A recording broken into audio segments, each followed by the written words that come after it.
নমস্কার, আমি শ্রী অশোক কৃষ্ণ চট্টোপাধ্যায় একটি ছোট্ট কবিতা লিখেছি।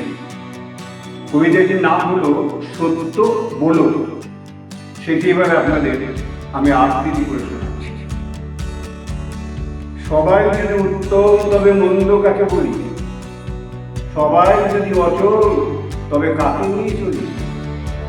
সহজ কথা বললে যদি ব্যাখ্যা মনে হয়, মিথ্যার পথ ধরলে সেটা সত্য হয়ে হয়। গানের বলা নেই গো, তবু ভালো বলে সবে, ভালোর ঠাই ঠুনকো, ভালো সদা মিশে হবে। দেখতে সত্যি খারাপ, তবু সে যে ভালো হয়ে রয়।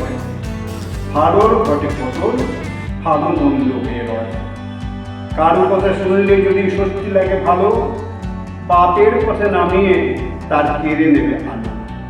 সমাজ বড় কঠিন, সদা বুঝে সুঝে চলো। সবাই মিথ্যা বলো, শুধু তুমি সত্য বলো। নমস্কার।